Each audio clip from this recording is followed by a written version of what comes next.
Sometimes the people you least expect carry the most powerful personality. This story isn't just about a flight. It's about pride, assumptions, and how one young man flipped a moment of public humiliation into an unforgettable victory that silenced everyone. The airport buzzed with the familiar hum of rolling suitcases, boarding calls, and families saying rushed goodbyes. 17-year-old Malik Carter stood silently near gate A11, clenching his boarding pass for seat 1A. Dressed in simple jeans, a hoodie, and sneakers. Extremely polite and soft-spoken. He wore no chain, no AirPods, just the quiet presence of a boy raised to stay out of trouble. He looked around, unsure if he belonged in the line for first class. This was his first time flying ever. And this wasn't just any trip. Malik had just won a nationwide robotics championship, and now he was flying to Houston to tour a NASA training facility. A private donor had paid for his travel and insisted he fly first class, like the genius he was. But Malik didn't feel like a genius. Not yet. Behind him in line stood Cynthia Whitmore, a 50-something-year-old high-profile white woman, a CEO known in elite circles for her sharp tongue and colder heart. Her crisp cream pantsuit matched her manicured nails and pearl clutch. As the line moved forward, Cynthia noticed Malik standing ahead of her and tilted her sunglasses down. She looks Malik up and down like he's dirt on her shoe. "Excuse me," she said, tapping his shoulder. Malik turned politely. "Yes, ma'am. This is the first-class line." "Yes, ma'am," he said again, softer this time. "I'm in 1A.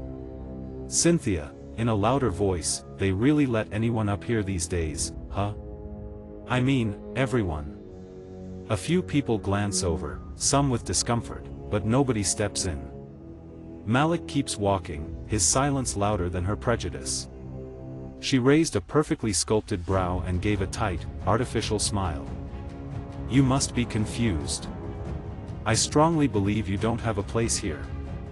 Malik didn't respond. He held up his boarding pass. It clearly read, 1A. The gate agent waved him through. Cynthia watched with a forced laugh. "Unbelievable," she muttered.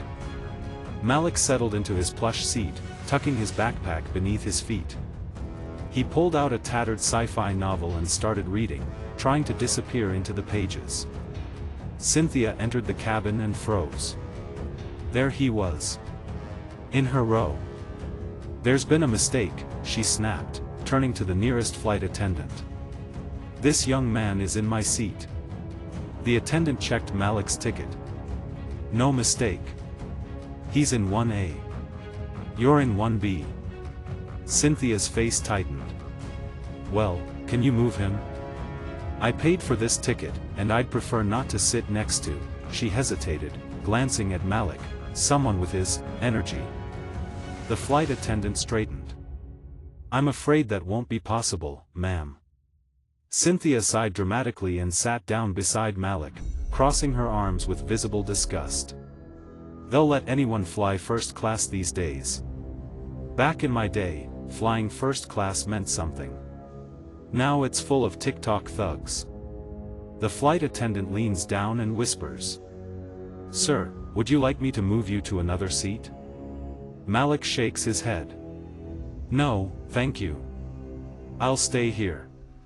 He endures her sighs, eye rolls, and dramatic scoffs for the first few minutes.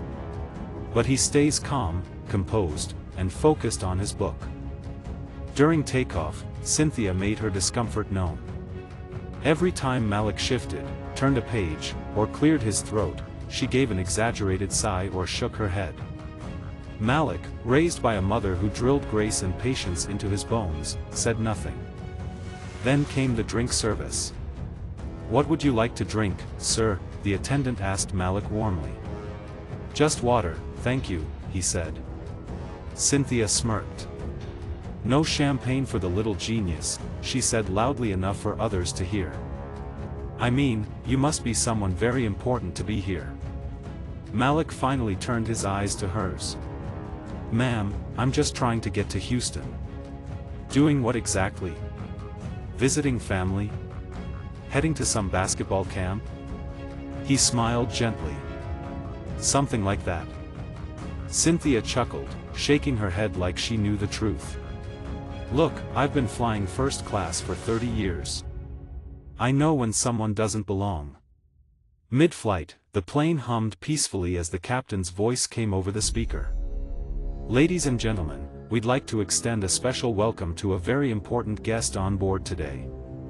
Mr. Malik Carter, winner of the National Robotics Championship, is traveling with us on behalf of NASA's Future Engineers program.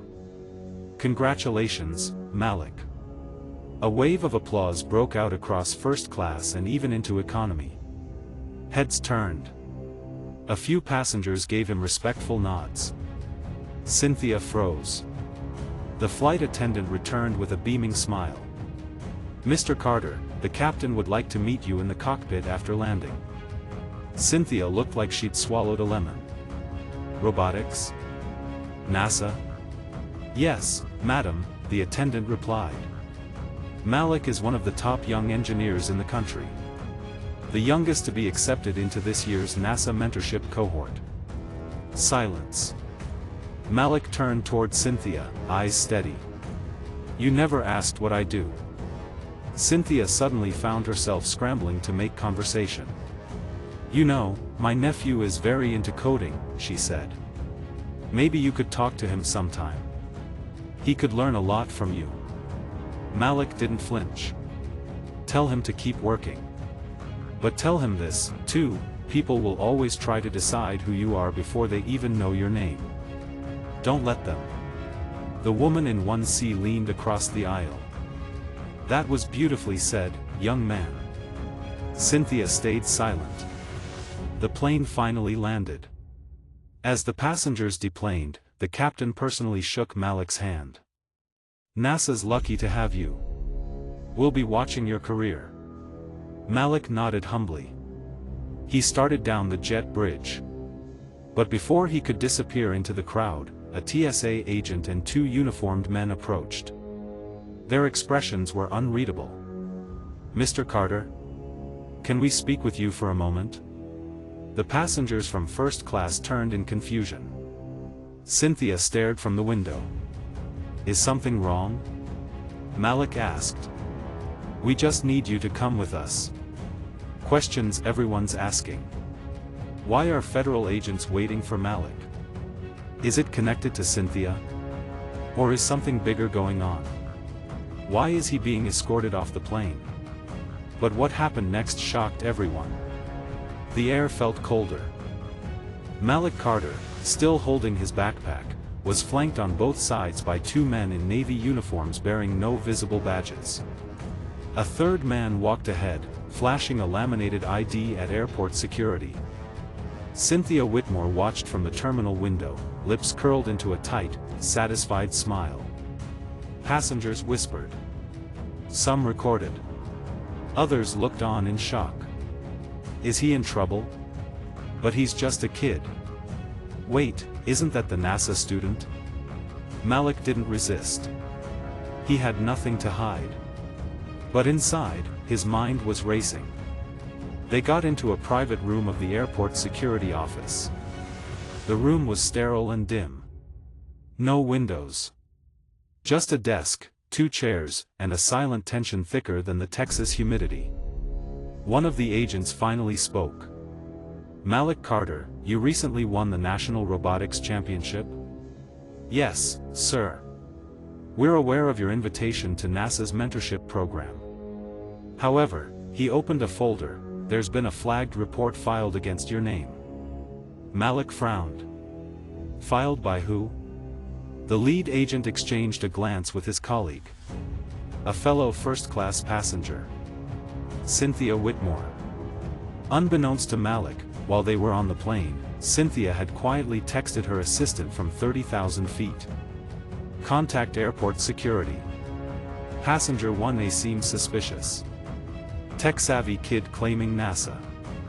Might be fraud. Possibly dangerous.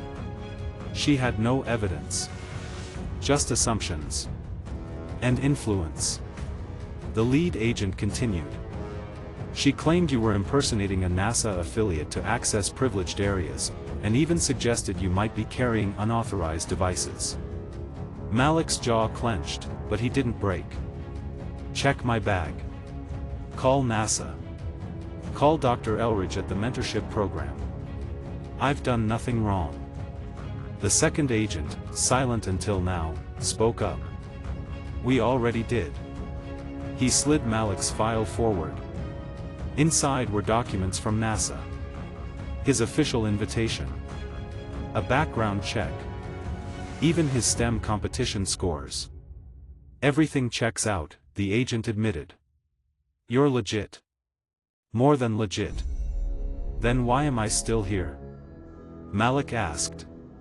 Meanwhile, Cynthia was also being interviewed by airport security in another room. Her voice was calm, polished. I just didn't want to risk the safety of the cabin. You can't be too careful these days. Did you see him do anything suspicious? The officer asked. No. But you people always say wait until something happens. I was proactive. The officer nodded, but made notes silently. Cynthia didn't notice the security camera pointed directly at her. Malik, walking out freely. The lead agent apologized. You're free to go. And on behalf of the airport, I'm sorry. Malik didn't reply. He walked past the agents, past the security gate, past the people still whispering about the kid from the plane. But his face held no anger. Only fire. At the NASA Welcome Center, later that afternoon, Malik stood in front of a massive glass building. Inside, banners with his name and photos from the robotics championship welcomed him. His mom had just landed and was already waiting inside with tears in her eyes. But before stepping in, he took a breath. Then he opened his phone and began typing a message. To his 3,000 Instagram followers, he wrote. They tried to stop me today. Not with fists. Not with words. But with assumptions. Fear disguised as concern. But here I am anyway. This is for every black kid who ever sat in a seat someone said they didn't belong in. I belong. We all belong. He hit post. Within 2 hours, the post exploded. Celebrities shared it. STEM influencers reposted it. Even NASA's official account commented. Malik, we're proud to have you in our program. You've already inspired more people than you know. Later that night, in the hotel conference room. As part of the mentorship program, Malik was asked to speak briefly to other finalists. Nervous but ready, he stepped up to the mic. He told them everything. About his career journey. About Cynthia. About the accusations. About everything. And about how he kept going. The room stood and applauded. Not just for his brilliance, but for his courage. At Cynthia's office, the next morning, she was in the middle of a conference call when her assistant ran in, pale-faced. Ma'am, you need to see this. The video had surfaced. A bystander had filmed her mid-flight comments. Her tone. Her condescension. Her clear attempt to have Malik removed. It went viral. #RacistOnBoard was trending. Her company's stock dipped 4% overnight. A call came in from the board. Urgent. Immediate. Malik walked into NASA's robotics lab. He looked around with wonder. Machines whirring. Engineers smiling. Welcome to your future, a staff member told him. His mentor stepped beside him. You ready for what comes next? Malik with a pretty bright smile. I've been ready all my life. Malik's story isn't just his alone, it's the story of every young person who's ever been judged before being known, silenced before being heard, or doubted before being seen. But sometimes, the quiet ones make the loudest impact. And what does this say about the world we live in today? Drop your thoughts in the comments, we want to hear from you. Your voice matters. If this story moved you, even just a little, go ahead and tap that like button, share it with someone who needs to see it, and make sure you subscribe so you don't miss out on any of our stories. Because trust me, you'll love it.